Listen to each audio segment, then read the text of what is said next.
bagaimana menumbuhkan kepercayaan lingkungan. Saya selalu meyakini bahwa kepercayaan itu atau untuk membuat kita dipercaya orang, maka kita harus berani meyakini pada diri kita bahwa kita mempercayai orang. Saya meyakini itu dan saya sudah praktikkan itu. Contoh paling konkret. Dalam program rumah yang kita jalankan atau sekolah, kita himpun dana dari publik. Rata-rata rumah yang kita bangun itu dikirim oleh para relawan kita di lapangan. Kirim untuk rumah. Dan hampir semuanya relawan kita itu saya tidak pernah kenal sebelumnya. Tidak pernah kenal sama sekali. Dan orang yang nyumbang via program kita, mungkin maaf saya sedikit paparkan, dalam 5 tahun terakhir kita terima dana hampir 10 miliar rupiah dari publik begitu. Jadi setahun itu hampir sekitar 2 miliar rupiah. Dan saya harus katakan 70% di antara orang nyumbang itu tidak pernah saya kenal. Dan mungkin mereka juga tidak pernah kenal saya langsung berhadapan-hadapan gitu. Tapi saya agak merasa gimana ya, kok mereka percaya gitu. Saya akhirnya belajar bahwa orang ketika mempercayai orang, dia akan dipercaya gitu. Dan saya melakukan hal yang sama dengan teman-teman relawan kami di lapangan. Ketika kita dapat dana, tentu dengan proses mencari informasi dulu gitu, ini siapa dan sebagainya, tentu itu iya. Tapi yang penting adalah bagaimana kita bisa mentransfer energi positif kepada orang ini, kepada relawan ini, meskipun nggak kenal. Itu biasanya kita langsung kirimkan 15 juta ke teman-teman misalnya, yang pada akhirnya itu menjadi sangat luar biasa. Saya kan surprise sekali, wah saya kok merasa dihargai sekali ya gitu, kesannya seperti itu. Belum kenal tapi saya dipercaya dan sebagainya. Tentu seninya macam-macam, itu hanya contoh saja. Yang pada intinya adalah yang saya katakan, kalau Anda mau dipercaya orang, Anda harus tumbuhkan sikap mempercayai orang. Itu satu. Yang kedua, bicara bagaimana ya, bicara satu komunitas itu biar survive, biar kita bisa bersatu, biar kita bisa solid dan sebagainya. Sering teman-teman yang misalnya buat lembaga, buat LSM, buat perkumpulan atau apapun itu sering diskusi lah. Sama-sama diskusi, saya juga belajar banyak dari teman-teman.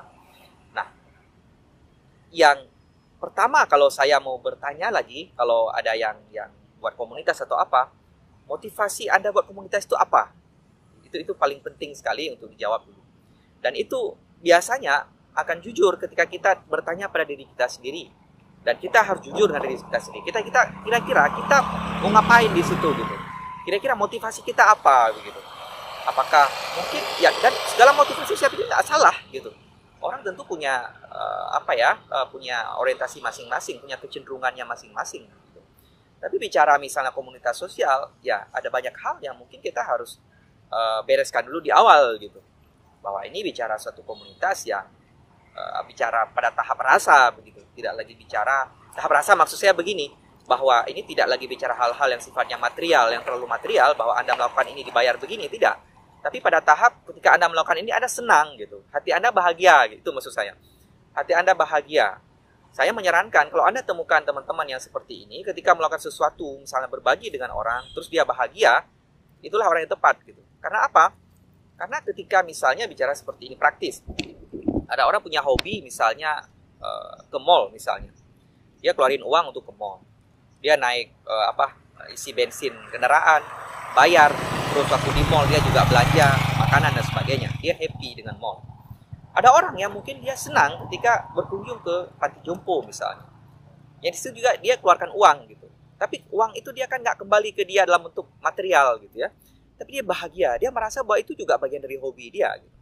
Dia merasa bahagia, rasa yang dia rasakan pada diri dia itu membuat dia itu kayak rindu kembali untuk ke panti jompo kah, atau ke rumah anak yatim kah, atau untuk berbagi sesama kah. Bagi saya penting untuk menemukan rasa itu.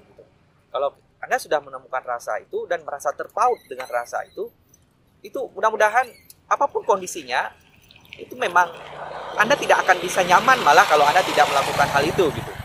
Dan beruntung sekali andai kata rasa itu kita dapatkan ketika kita berbagi.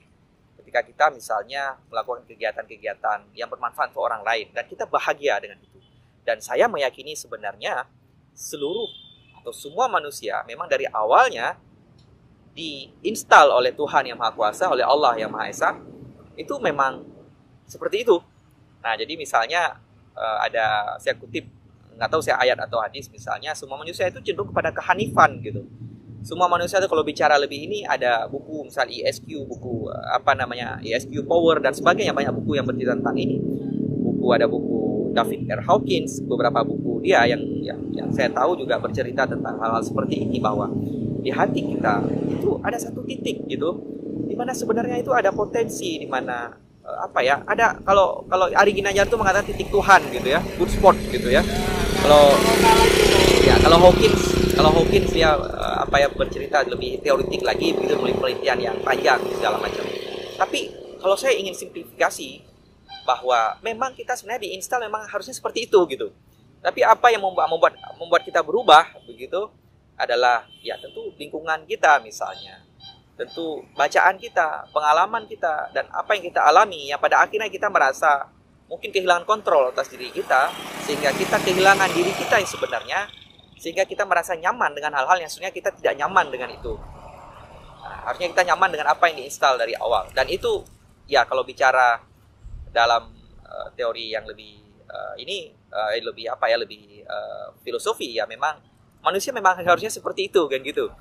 Nah, tapi saya mengajak kita semua untuk ayo kita mengenali diri kita masing-masing, ayo kita mengenali potensi kita masing-masing, ayo kita mengenali potensi yang sebenarnya jadi semacam energi besar yang Allah titip pada diri kita masing-masing. Ketika kita melakukan sesuatu yang diperintahkan, hati kita nyaman. Itu buktinya saja. Ketika kita melakukan sesuatu yang dilarang, kita merasa nggak nyaman.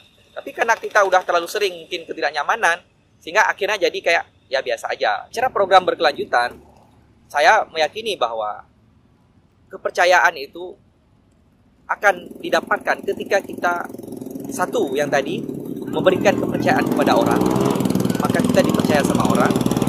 Yang kedua, bagaimana merawat kepercayaan adalah dengan menjaga kepercayaan sebelumnya. Itu dia. Jadi ketika yakinlah, apalagi di dunia yang sosial ini, dunia sosial ini maksud saya gini ya, kita ini hidup di dunia yang sangat fleksibel gitu. Kalau dunia sosial ini, orang bisa percaya ke orang itu. Saya cerita tadi misalnya, saya dan teman-teman kelola 5 tahun tuh sampai 10 miliar. Kami nggak punya badan hukum, nggak punya kantor. Kalau kita dikirim uang sama orang 100 juta itu sering gitu, langsung dikirim gitu. Orangnya di mana? Di Australia, di Qatar dan sebagainya. Kalau kita mau bawa lari, saya yakin mereka nggak akan lapor polisi kok. Kalau repot mereka pulang ke kantor polisi gitu. Tapi ketika kita bisa menjaga kepercayaan pertama itu, yakinlah bahwa dia akan percaya lagi ke kita. Dan kita alami itu, misalnya rumah yang kita bangun, itu donor yang sama, itu dia bangun sampai beberapa rumah. Gitu. Dan dia merekomendasikan kepada orang lain. Makanya ketika saya sebutkan tadi kenapa 70% kita nggak pernah kenal, saya meyakini bahwa orang yang nggak saya kenal itu adalah orang yang 30% yang saya kenal, itu merekomendasikan kawan-kawannya untuk bekerja sama dengan kita. Gitu. Sehingga pada akhirnya apa? Kepercayaan itu dilandasi oleh kepercayaan sebelumnya. Kita percaya, kita menjaga amanah sebelumnya sehingga orang jadi percaya. Bagi saya sesederhana itu saja. Terima kasih banyak atas kesempatan yang diberikan. Ayo kita sama-sama belajar. Saya belajar banyak dengan kita semua, dengan orang-orang di sekeliling saya, dan kita terus dalam proses belajar. Wassalamualaikum warahmatullahi wabarakatuh.